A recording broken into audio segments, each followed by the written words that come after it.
C'est dans un peu plus de 2 mois maintenant qu'aura lieu le premier tour des élections régionales. Les partis politiques peaufinent leur programme et désignent leurs candidats. Et justement, nous recevons ce soir la tête de liste Front de Gauche pour la grande région, Olivier d'Artigol, qui nous dévoilera notamment les têtes de liste départementales en Limousin.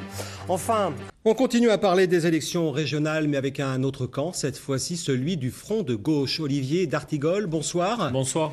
Vous êtes la tête de liste régionale pour le scrutin des 6 et 13 décembre prochains. Le Limousin est important pour vous. Au dernier régional en 2010, Christian Audouin avait obtenu 19%, un petit peu plus de 19% des voix au second tour. Quels sont vos objectifs pour le mois de décembre prochain ?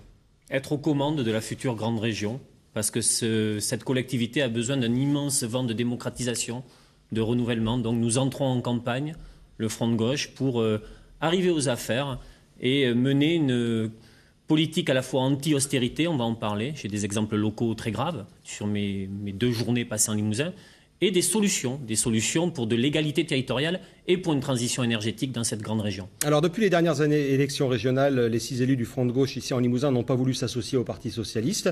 Quelle sera votre stratégie cette fois-ci ? On sait que le PS aura sans doute besoin de vous pour l'emporter au second tour. Alain Rousset a dit qu'il était prêt à fusionner avec Europe Écologie Les Verts, mais pas avec le Front de Gauche. Encore une fois, nous verrons les résultats au soir du premier tour. Nous lançons la bataille des régionales pour véritablement créer événements politiques, comme l'ont fait nos camarades de Syriza en Grèce et de Podemos en Espagne. Nous voulons une majorité de gauche alternative aux politiques menées à la fois par les exécutifs régionaux sortants et par le gouvernement.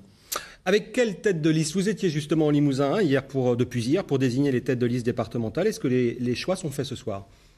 Oui, on chemine vers un accord Front de Gauche de grande qualité, je trouve. D'abord parce que je vais mener campagne sur cette immense grande région, plus de 5 800 000 habitants, avec à mes côtés 2 jeunes dirigeants du Front de Gauche, Laurence Pache, qui vient de la Creuse, qui sera la représentante du Parti de gauche, et puis Stéphane Lajomont, qui est un élu régional aussi, qui représentera la 3e composante du Front de Gauche. Ensemble, ils seront à mes côtés parce qu'on veut une campagne unitaire et collective. Le Parti communiste français conduira la liste en Haute-Vienne.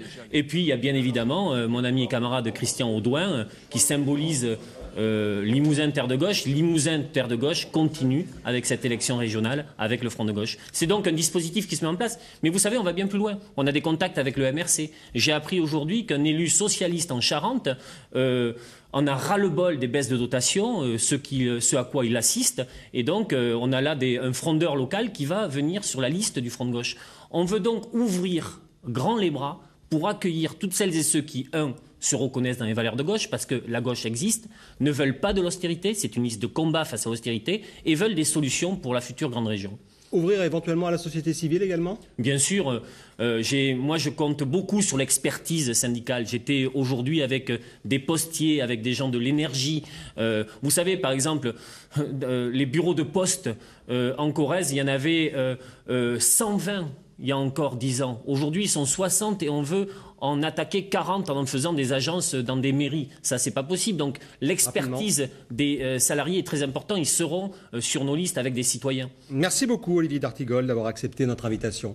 Et bonne campagne donc pour les élections de décembre prochain. On parle maintenant d'économie.